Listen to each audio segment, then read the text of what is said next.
Bonjour et bienvenue sur le Journal du Geek, c'est Anne et je suis avec Greg donc pour vous présenter ce petit test vidéo de la nouvelle Surface Pro 2 de Microsoft. Donc comme vous savez, c'était déjà sorti l'année dernière avec donc la première Surface Pro.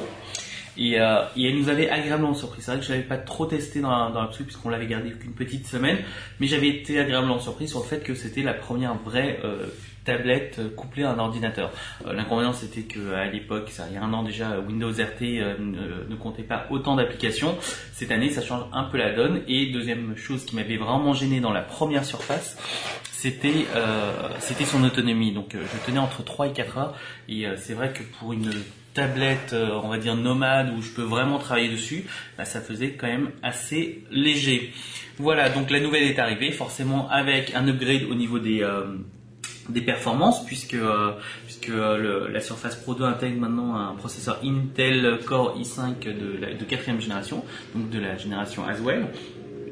Avec ça, on retrouve l'écran 1080p de 10 pouces avec les deux caméras 720p, tout ça avant et arrière, donc on peut le voir ici, et le tout dans un poids de 907 grammes. Alors 907 grammes, effectivement, ça peut faire un peu lourd pour une tablette, mais c'est plutôt léger pour un ultrabook. Alors oui, vous allez nous dire qu'il y a maintenant les Vaio Pro qui font un peu moins d'un kilo aussi, avec des écrans similaires et un écran tactile aussi. Sauf que là, c'est vrai que contrairement à un laptop où on est obligé de le poser, même quand on est en mode consultation, j'ai pu l'utiliser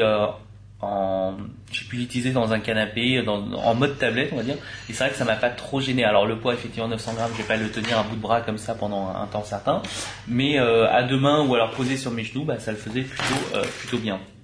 Bon, puisque vous venez de voir, j'ai fait partir le stylet, hein. C'est un stylet qui est tout simple avec le bouton ici pour cliquer et une gomme derrière. Donc l'avantage c'est que vous pouvez écrire, vous retournez le stylo et la tablette reconnaît automatiquement la gomme et permet donc de déplacer. Je vous montrerai tout à l'heure. Le stylet, bon, c'est un stylet de technologie Wacom et il fonctionne même sur un Galaxy Note 3 et vice versa, puisque vous pouvez prendre le stylet d'un Galaxy Note 3 ou d'un Galaxy Note 2 ou 1 pour l'utiliser sur votre tablette. Autre avantage de ce stylet, donc sur le bouton en fait il intègre un aimant qui permet de se connecter à l'alimentation. Donc c'est par là qu'on charge votre tablette. Ben là vous pouvez laisser votre stylet, ce qui est plutôt pratique dans l'absolu. Voilà, petit tour d'horizon de la tablette. Donc 10 pouces avec un boîtier en Vapor MG. Donc bon, je vous passe les spécifications techniques. En gros, c'est une sorte d'alliage magnésium que Microsoft a fait, et le rendu est vraiment superbe. C'est-à-dire que là-dessus, j'aime vraiment ce rendu noir mat, et il est agréable au toucher, il fait vraiment classe, et même le design général est assez sobre, classique, mais élégant. Donc moi j'aime bien. Voilà, donc on retrouve maintenant donc sur le côté la prise jack avec les boutons de volume, un port USB 3.0. De l'autre côté, on retrouve un port micro SD avec l'alimentation et une sortie micro HDMI. Alors je note juste que le port micro SD avant était caché sous la petite trappe ici, ça sous la béquille, et bien maintenant elle est déplacée ici pour que ça soit beaucoup plus simple. En termes de modèle, je suis en train de tester donc ces modèles de base, hein. On a un modèle de 64 Go avec 4 Go de RAM. Et je vous parlerai des performances plus tard. Je vous parlais de la béquille. Donc l'année dernière on l'avait déjà, hein, cette première béquille qui fonctionne plutôt pas mal. Donc il suffit de le poser, vous voyez que ça tient très bien. Sauf que Microsoft a vu que il y a des gens qui ont besoin de l'utiliser différemment et donc propose maintenant une deuxième position. Donc il suffit de pousser un peu plus et on a une deuxième position qui est plus agréable pour la saisie. Alors moi j'utilise énormément depuis 2-3 semaines comme ça, avec le fameux clavier, hein, le touch cover pardon. On le clipse et quand je suis sur un bureau, je préfère dans cette position parce que si c'est plus dans l'axe de mes yeux, on va dire. Parce qu'avant je trouvais que c'était un tout petit peu haut, donc là je préfère comme ça et c'est vrai que c'est même plus simple. Alors je vais vous montrer vite fait sur un genou. C'est même plus simple sur un genou, on peut le mettre différemment. Moi ça me va. Et même quand on l'enlève, la touch cover, c'est quand même plus simple. Bon, ça glisse un peu forcément sur les jeans, mais voilà quoi. Donc on retrouve ici le connecteur dock qui n'est pas fait pour le dock dans l'absolu puisqu'il est fait surtout pour les tab covers, les claviers que Microsoft vend pour les type cover, les touch cover et la fameuse future power cover, donc un clavier qui fait office de cover évidemment et qui permettra aussi d'intégrer le tout dans 9 mm d'épaisseur seulement, une batterie afin de vous donner 50% d'autonomie en plus. Au niveau des accessoires, Microsoft proposera aussi un dock qui vous permettra d'utiliser au bureau pour le brancher directement à un écran, pour avoir plusieurs ports USB, etc. qui se clipsera en fait sur le côté. Donc on l'a pas là puisqu'il sort que début 2014, donc il se clipsera de ce côté, qui prendra donc tous les connectiques ici, le port USB et qui pourra multiplier justement tout ça. Voilà au niveau de la description physique, hein, donc je vous rappelle juste le petit bouton Microsoft qui permet donc de passer sur la dernière application, comme ici aussi. Voilà. Donc c'est assez simple. Et donc est sensitif, comme pas mal de smartphones de nos jours, contrairement à par exemple Dell qui utilise encore des boutons. Je ne sais plus sur les dernières venues, ils sont sensitifs ou hardware, mais j'ai testé la XPS 10 durant la Geeks Live et c'est vrai que le bouton était hardware. Donc why not, mais pour lequel la Surface c'est un bouton sensitif, donc c'est pas plus mal. Voilà, comme je vous le disais aussi tout à l'heure, au niveau des performances, il s'agit donc du modèle de base avec 64 Go de RAM, 64 Go de mémoire interne et 4 Go de RAM seulement. Il est disponible à partir de 879 € TTC et est disponible aussi en version 128 Go de mémoire, c'est-à-dire de SSD avec 4 Go de RAM, 256 ou 512 en SSD avec 8 Go de RAM. Donc très honnêtement, j'avais eu un peu peur quand Microsoft nous a prêté cette première version, cette version de base, puisqu'elle n'intègre que 64 Go et surtout que 4 Go de RAM. J'ai eu un peu peur, mais au final, dans l'utilisation que j'en ai eu de tous les jours, je n'ai pas senti de grosses différences, de baisse de performance.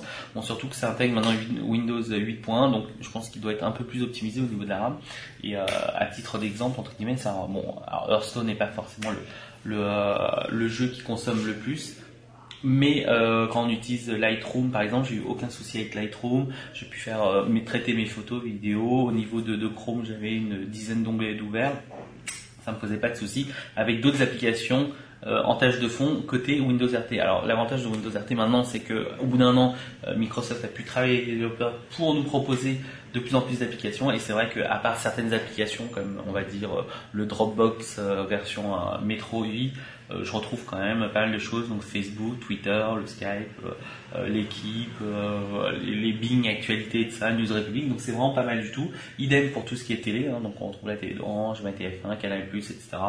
Et évidemment Office ainsi que Photoshop Express. L'avantage de la Surface Pro, c'est que on peut quand même installer au cas où. Moi j'utilise par exemple pour traiter rapidement mes photos comme XNView ou alors Dropbox justement, que je continue à utiliser mais avec la version bureau. Alors juste une petite chose sur la version bureau au niveau du tactile. Donc alors je sais pas si c'est dû à Windows 8.1 ou à la Surface, mais en gros il désensibilise un tout petit peu l'écran. Donc du coup avec l'écran tactile on fait un tout petit peu moins d'erreurs quand on est en mode bureau par rapport au mode Metro UI. Donc c'est pas plus mal et je préfère là-dessus. Voilà, alors un petit mot maintenant sur Windows 8.1. Windows 8.1, tout le monde commence à connaître, c'est la nouvelle version. La principale nouveauté, c'est le faux bouton démarrer dans l'absolu, puisque on retrouve pas le démarrer comme on avait sous Windows 7 ou même les précédents Windows. On retrouve juste en fait une sorte de volet avec les applications qui sont déjà installées. C'est pas, on l'avait déjà avant potentiellement en faisant une recherche. Quand on lançait juste la recherche, il y avait toutes les applications qui apparaissaient.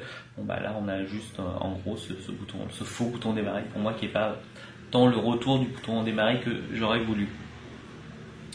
Voilà, pour le reste, il n'y a pas grand chose à dire, si ce n'est que que c'est vraiment une machine assez agréable à utiliser. C'est un peu lourd comme une tablette et je le vois pas encore comme l'hybride que je recherche. Personnellement, j'aurais voulu l'équivalent à une époque, c'était vraiment l'iPad mixé avec macOS, ça aurait été vraiment le truc idéal. On s'y rapproche. Bon, ça reste Windows, donc après, quand je dis que ça reste Windows, c'est que ça dépend des personnes. Moi, j'ai aucun problème avec Windows 8 et 8.1, alors d'autres personnes vont dire ouais, mais je préfère macOS, etc. Donc là, c'est vraiment une question de choix.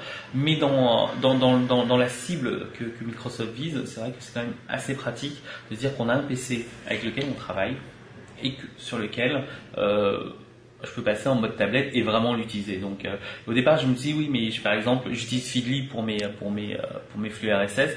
Ben, Feedly est optimisé pour IE et donc du coup c'est quand même assez pratique. Alors vous voyez là c'est vraiment l'interface desktop, hein. Il n'y a pas il y a pas grand chose, sauf que Feedly est optimisé pour le touch, ce qui fait qu'on l'utilise assez simplement.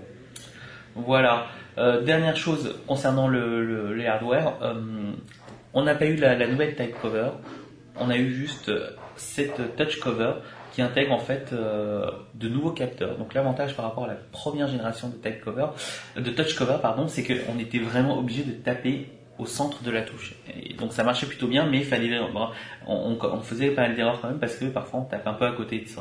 Et c'est vrai que sur un clavier physique, on n'a pas ce problème et ça prend quand même la touche en compte. Là, il y a un peu plus de capteurs, donc je me rappelle plus, mais je crois qu'on passe à 1000 capteurs au lieu de 100 ou 150, un truc dans le genre. Donc le ratio est énorme et de ce fait, l'avantage c'est qu'on peut taper assez rapidement. Donc si vous voulez, on va lancer OneNote ici et voilà. Donc pour taper. J'ai vraiment aucun souci quoi. Donc c'est vraiment agréable. Moi j'utilise depuis donc 2-3 semaines avec ce truc, avec cette touch cover et j'ai eu un peu peur au départ parce que sur la première version, le fait de devoir vraiment taper au centre des touches faisait que j'étais assez fatigué rapidement au niveau de la saisie et là j'ai vraiment aucun souci. Donc le test les précédents tests, le test du Note 3 il me semble, la semaine dernière était tapé en partie avec cette Surface Pro 2 et comme vous pouvez le voir ça pose pas de souci. Idem si on veut utiliser le stylet, je vous l'ai montré tout à l'heure. Donc vous voyez ça marche très très bien et l'avantage c'est que il reconnaît tout simplement quand on passe voilà, il passe en mode gomme là et on peut effacer.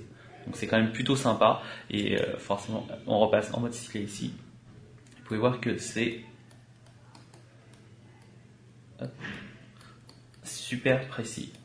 Voilà. Et OneNote, on connaît aussi OneNote pour son OCR intégré, etc., etc. Donc ça marche très très bien. C'est vraiment un outil professionnel et même personnel que j'apprécie énormément. Donc pour vraiment finir dessus, c'est un laptop pour moi. C'est un ultrabook qui peut faire tablette et il le fait mieux que d'autres hybrides. C'est tout. Donc ça remplace pas forcément la tablette parce que c'est lourd, c'est 900 grammes. Mais dans l'absolu, j'ai pu utiliser en mode hybride et ça me barre moi. Voilà, je crois que j'ai à peu près fait le tour. Donc si vous avez des questions ou autres, n'hésitez pas et posez-nous dans les commentaires. Et on essaiera de vous répondre au mieux. Merci et à bientôt.